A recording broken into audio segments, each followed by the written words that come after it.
अनुरोध है कि आप सब मासिक धर्म के दौरान सैनिटरी पैड पहनें।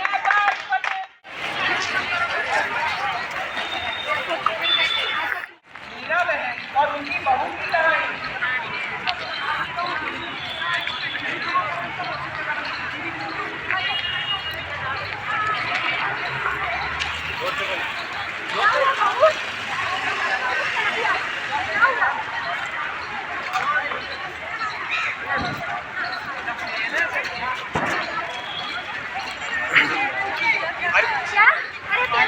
मुझे पता नहीं ऐसी हालत में किचन में नहीं जाया जाता है।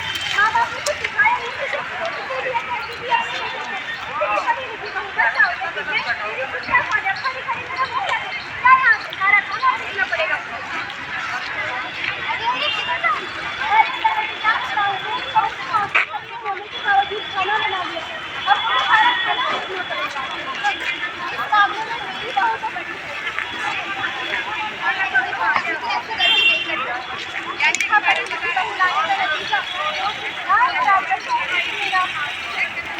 आप लोगों ने कैसे मीरा बहन ने अपनी बहू को डांटा। आज भी समाज में बहुत सारी ऐसी महिलाएं हैं जिन्हें ये सब कुछ झेलना पड़ता है, जैसे कि पीरियड्स में बहाना नहीं और बाल नहीं।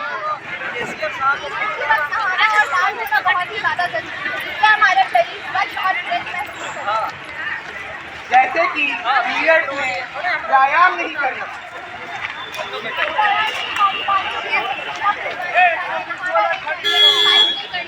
सारी ही बातें गलत। जैसे कि पीरियड्स में भारी सामान नहीं उठाना। पीरियड्स के दौरान जितना संभव हो उतना आराम करना चाहिए, लेकिन ये बात कि हमें भारी सामान नहीं उठाना चाहिए ये बिल्कुल ही गलत है। ऐसी अन्य बातें और भी, लेकिन क्या ये सारी बातें सही हैं? बिल्कुल भी नहीं, बल्कि ये सारी बातें सिर्फ एक मिथ्या और झूठ है।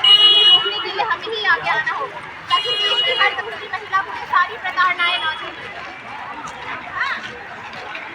तो आइए अब हम सब देखते हैं डॉक्टर आशा की कहानी।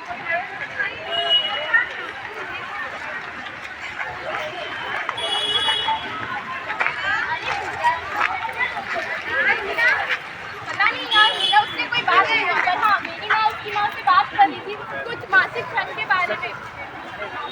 ये क्या मुझे भी नहीं पता। आगे जानते हैं मासिक धर्म के बारे में।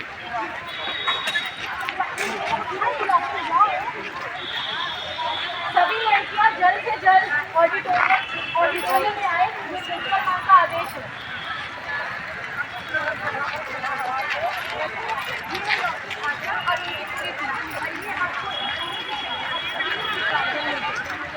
हेलो बच्चों, आज मैं और मेरी पूरी टीम आपसे एक बहुत ही अहम विषय पे बात करेंगे जो कि है मासिक धर्म के बारे में। जैसे कि मासिक धर्म में हमें क्या करना चाहिए, क्या नहीं करना चाहिए। माफ कीजिएगा मैम, आप जो बार बार मासिक धर्म के बारे में बोल रहे हैं आखिर ये है क्या?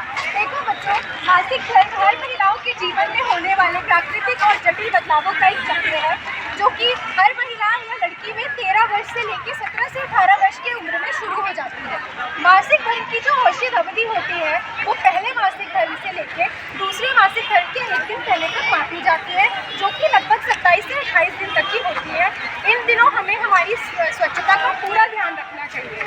मैम इन दिनों कैसे स्वच्छता रख सकते हैं? बच्चों, मासिक धर्म के दौरान हमें सैनिटरी पैड का इस्तेमाल करना चाहिए।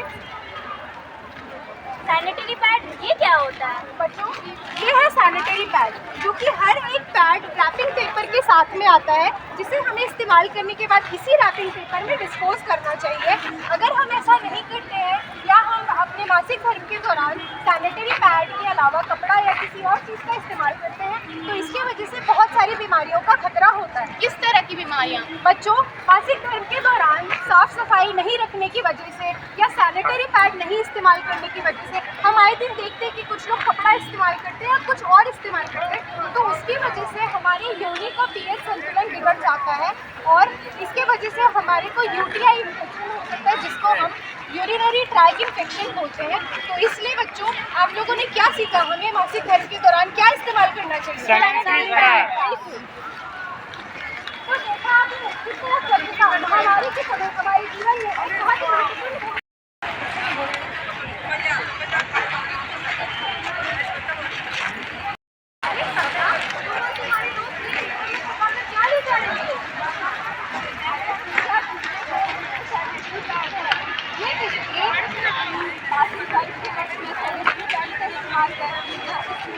पर मैं तो कपड़े का इस्तेमाल करती हूँ।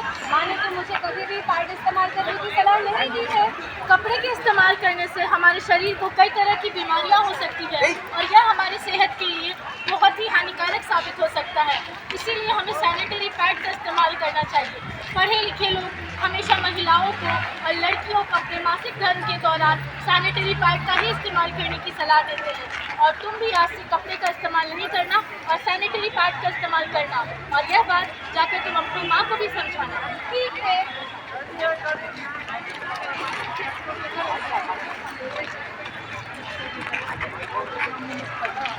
आइए अब जानते हैं मासिक धर्म स्वच्छता के बारे में।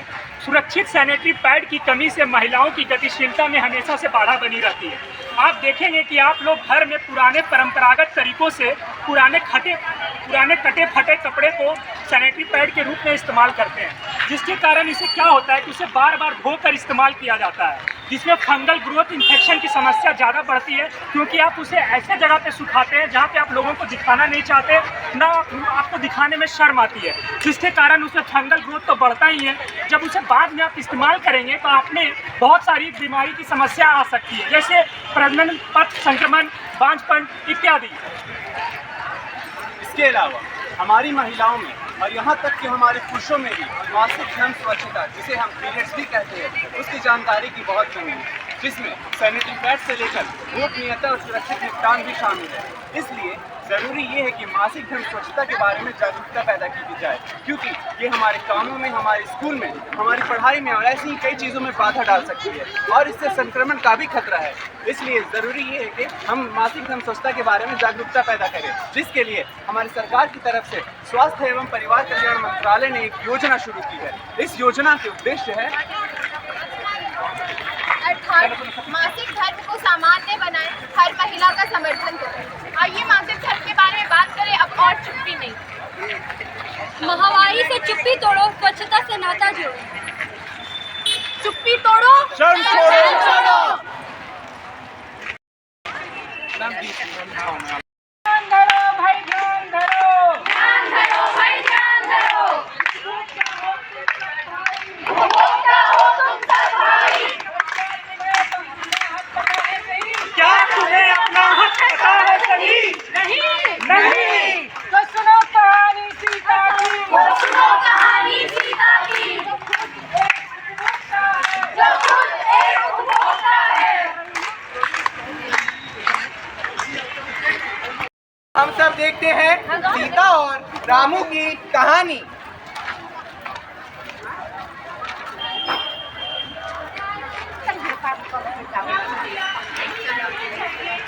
एक लीटर तेल लो सीता बहन। कितना हुआ? 500 रुपए हुए। सीता बहन, बाजार में जाके पता कर लो, इसकी कीमत 500 रुपए ही तो है। लेना है तो लो, वरना जाओ। अरे सीता बहन, तुम उनका बकवास क्यों करती हो? मेरे पास और भी ग्राहक हैं, जाओ यहाँ से।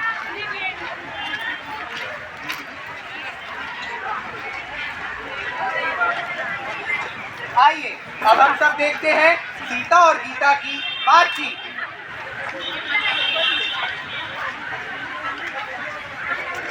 अरे सीता, तुम इतने नाराज क्यों लग रही हो?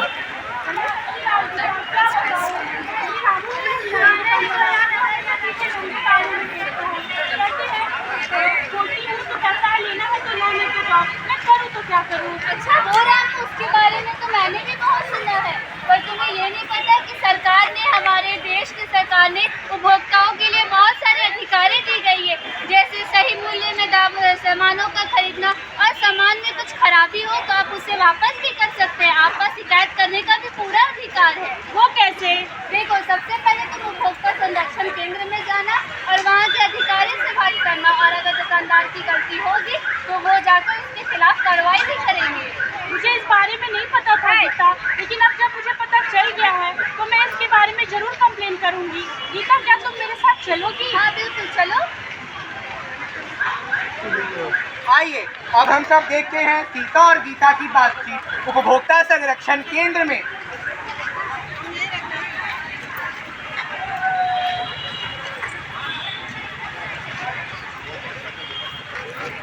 हेलो सर, हाँ बोलो, सर मेरी दोस्त सीता आपके पास कुछ कंप्लेंट लेकर आई है। क्या कंप्लेन है जी, बोलिए। सर मैं सीता पड़ोस गांव में रहती हूँ। पीपल पेड़ के नीचे जो रामू किनारे का दुकान लगाता है वह हमेशा चीजें महंगे दामों में बेचता है और कुछ कहो तो कहता है लेना है तो लो, नहीं तो जाओ। तुम एकदम सही जगह आई हो। तुमने कौन सा प्रोडक्ट लिया है वहाँ से? मैंने एक ही मकान लिया जरा बताना कितने में लिया है ये? 700।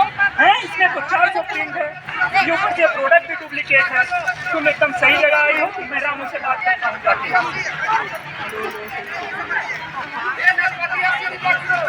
रामू तुम्हारा ही नाम है जी? तुम्हारे खिलाफ शिकायत आई है, तुमने उपभोक्ताओं से ज़्यादा पैसे लिए हैं और तुमने प्रोडक्ट भी सही नहीं बेचा। क्या बताना सही है? नहीं सर, ये तो झूठ बोल रही है, मैंने दिया ये झूठ बोल रहे हैं। ये प्रोडक्ट सर्टिफाइड क्यों नहीं है? मेरे पास ये प्रोडक्ट डिस्ट्रीब्यूटर के थ्रू आता है, बहुत सारे होते हैं, किसमें है किसमें नहीं, कौन सा सर्टिफिकेट क्या। अगर किसी प्रोडक्ट को लेने के बाद अगर आपको किसी भी प्रकार की क्षति पहुंचती है तो आपको मुआवजे का भी अधिकार है। इस बात को आपको हमेशा ध्यान में रखना चाहिए। अगर किसी भी प्रकार से आपका किसी भी पल से आपके पास छल होता है तो आप कंज्यूमर कोर्ट आइए, हम आपकी वहाँ पे सुविधा करेंगे। इससे क्या पता चलती है, उपभोक्ताओं को मिला अधिकार, सही जानकारी, सही